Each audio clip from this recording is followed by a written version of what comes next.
Olá, estudante. Vamos agora a mais um exemplo aqui sobre funções vetoriais. Então, nós vamos estar discutindo nessa videoaula um exemplo que se refere à colisão de objetos, possível colisão de objetos que seguem trajetórias estipuladas por funções vetoriais. Então, é um exemplo que está no livro do James Stewart, Cálculo 2, quinta edição, e é um exemplo bem interessante.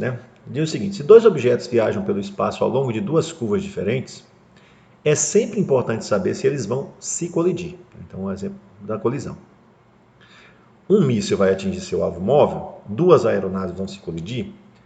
As curvas podem se interceptar, mas precisamos saber se os objetos estarão na mesma posição no mesmo instante de tempo.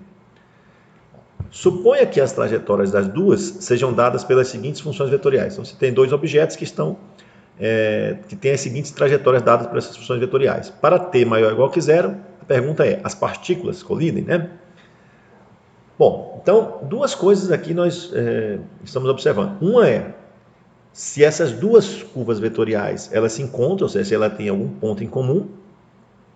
E a segunda pergunta é se as partículas que andam segundo o traço dessas duas funções, seguindo a trajetória dessas duas funções, se elas vão se colidir, tá? Então, a primeira pergunta que nós vamos responder é se essas duas funções vetoriais, se elas têm algum ponto em comum, se existe algum ponto no espaço tridimensional em que elas coincidem. Porque se elas não tiverem nenhum ponto em comum, então não tem perigo dos objetos se colidirem, ok? Então, a primeira pergunta que nós vamos responder é possível que essas duas funções tenham um ponto em comum? Ou seja, que elas tenham um ponto no espaço tridimensional em que o gráfico da imagem dessas funções, da trajetória dessas funções vai coincidir? Vamos ver então. Então está aqui as duas funções. E qual é a nossa ideia, pessoal? Se essas duas funções elas tiverem um ponto em comum, então significa que para esse valorzinho x, para determinado valor de t, o x aqui, t ao quadrado, vai ser a mesma coisa que 4t menos 3, ou seja, nós vamos ter t ao quadrado igual a 4t menos 3. Também, nesse ponto, caso exista dessas duas trajetórias coincidirem, essa outra coordenada, que seria o y, 7t menos 12, vai ser igual à coordenada do y do outro, que seria t ao quadrado. Então, nós vamos ter 7t menos 12 igual a t ao quadrado. E uma outra situação que pode acontecer é que nós devemos ter também, nesse mesmo tempo, para esse mesmo tempo, a coordenada aqui, z, igual nas duas funções vetoriais. Então, vamos ter t ao quadrado igual a 5t menos 6.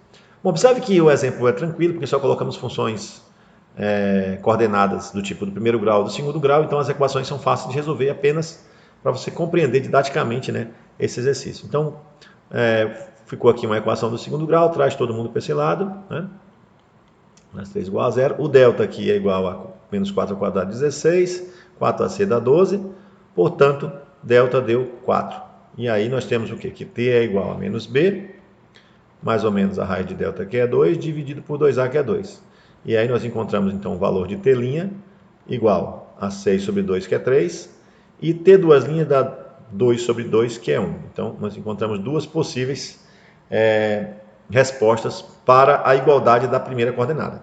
Quando nós vamos para a segunda coordenada, temos outra equação do segundo grau, t ao quadrado, menos 7t, mais 12, igual a 0. Então, o delta aqui vai dar 49 menos 4 vezes 12, 48, delta igual a 1. Então, t é igual a menos b, mais ou menos a raiz de 1 sobre 2. Então, esse exemplo, obviamente, foi um exemplo construído didaticamente, as funções podem ser bem mais complicadas na prática, para que você entenda esse exercício, tá? Então, nós vamos ter aqui, 7 mais 1, 8 sobre 2, 4, e 7 menos 1, 6 sobre 2, 3. Então, nós temos aqui também a solução, nesse caso, 4 e 3. E, por fim, nós temos a outra equação do segundo grau. Claro que isso aqui eu compreendo que para você já deve ser tranquilo, Então, delta é igual a 25 menos 24. Portanto, delta é igual a 1. E aí nós temos t igual a 5, mais ou menos a raiz de 1 sobre 2. E aí nós temos t' igual a 6 sobre 2, 3. E 4 sobre 2, 2. O que acontece? Então, tem várias...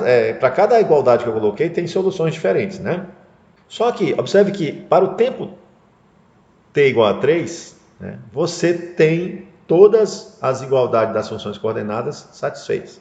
Então, é no tempo t igual a 3 que você vai ter um vetor comum. Se você colocar t igual a 1, você vai ter a primeira função coordenada aqui igual, né, o x igual, mas você não vai ter o y sendo igual. Por quê? Porque o y só é igual no 4 e no 3.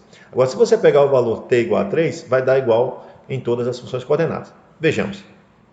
Então, veja aqui, ó, se você pegar R1, o que seria R1 de 3, né? R1 de 3 seria 3 ao quadrado, 7 vezes 3 menos 12, e a outra coordenada 3 ao quadrado. Então, o resultado disso vai dar 3 ao quadrado, 9, 21 menos 12, 9, e 3 ao quadrado, 9.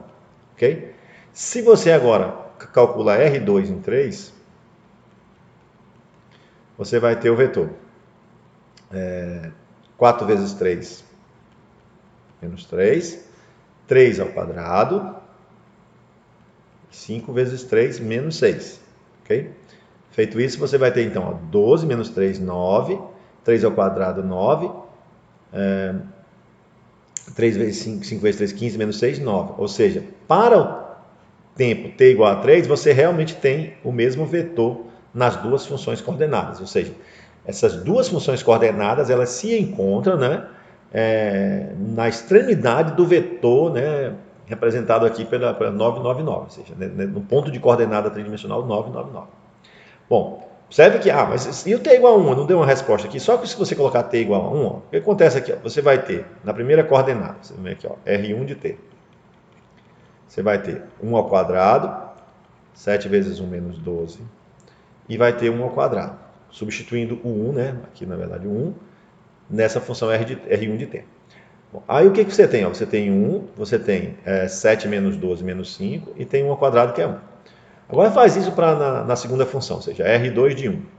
Aí você vai observar o que? Vai ter 4 vezes 1 menos 3, 1 ao quadrado e 5 vezes 1 menos 6.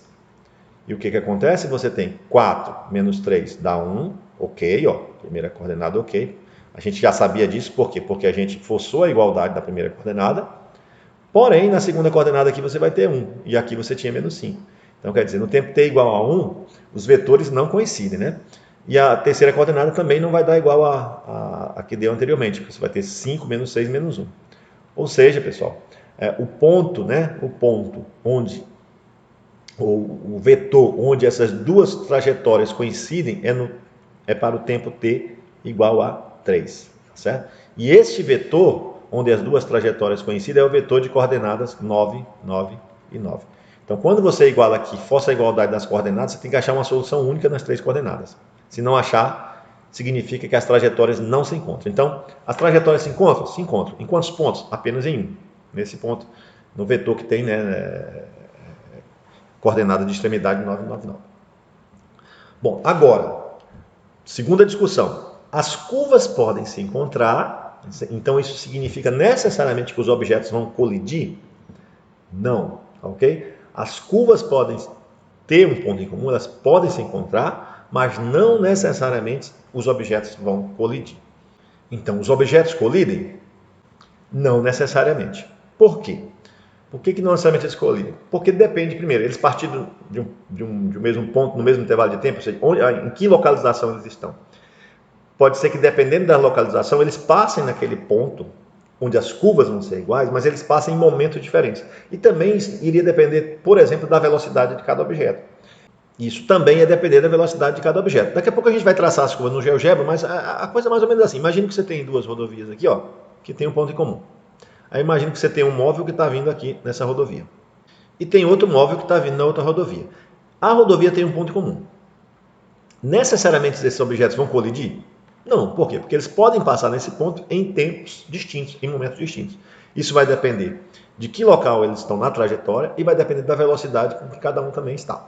Ok? Então, não necessariamente ocorre a colisão só porque as trajetórias coincidem. É claro que se as trajetórias não coincidem, a colisão não ocorrerá. Tá certo? Agora, o fato das trajetórias coincidirem pode ou não colidir. Vai depender de onde esses pontos estão localizados em cada momento dentro da trajetória e também da velocidade de cada um. Tá? Vamos ver isso no GeoGebra só para a gente fixar melhor esse exercício. Bom, pessoal, para adiantar aqui, eu já digitei os comandos no GeoGebra, já que é a função curva, que é só você digitar a expressão da primeira função vetorial, aqui é a variável t, e aqui eu coloquei de 0 a 100 a janela, né? Mesma coisa para a função R2, digitei aqui também, quem quiser reproduzir aí no GeoGebra, digitei o ponto 999, que é o ponto de encontro das curvas, né? Das duas funções vetoriais, das duas trajetórias, e criei aqui um controle deslizante, que é para a gente ver os pontos caminhando sobre essa curva. Então, nós vamos ter dois pontinhos aqui, ó. Observa aqui a curva aqui agora. Você tem aqui as duas trajetórias, você tem o ponto A, que é o encontro das duas trajetórias, é o ponto que é 999, que é exatamente no tempo t igual a 3. Esses pontozinhos aqui em cinza são os objetos que vão estar andando sobre essa trajetória. Então, quando eu der aqui um play, esses objetos começam a andar sobre a trajetória, ok? E aí é aquela situação, será que eles vão colidir? É aquilo que a gente discutiu. Vai depender, obviamente, do tempo, né? Ou seja, em que tempo que eles saíram, vai depender também da velocidade deles. Se eles estão com velocidade constante e saem no mesmo tempo, saem exatamente no mesmo momento, ou seja, estão em posições da trajetória que podem propiciar o encontro, né? Porque isso também depende da trajetória, depende de como essa curva é construída, né? Eles podem colidir. Caso contrário, eles não vão colidir, tá ok? Então, nesse caso aqui, só para a gente ver, ó, que eu vou colocar aqui para vocês, no tempo t igual a 3, só o que acontece aqui no tempo t igual a 3, o pontinho vai se movendo, se movendo, se movendo. Quando é o tempo t igual a 3, ele chega exatamente em cima do ponto A.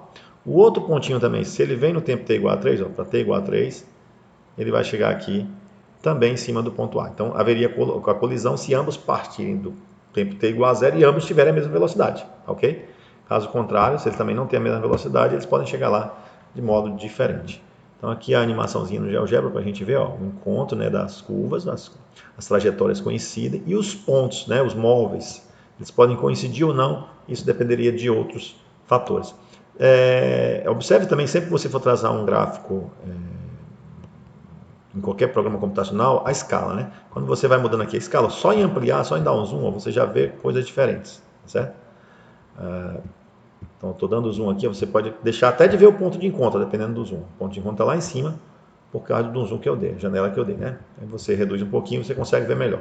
Então, sempre que for traçar qualquer gráfico em algum programa computacional, tem que tomar sempre esse cuidado também. Então é isso aí, eu espero que vocês tenham entendido, né? Essa questão da possível colisão de objetos ao longo de trajetórias. E até a nossa próxima aula.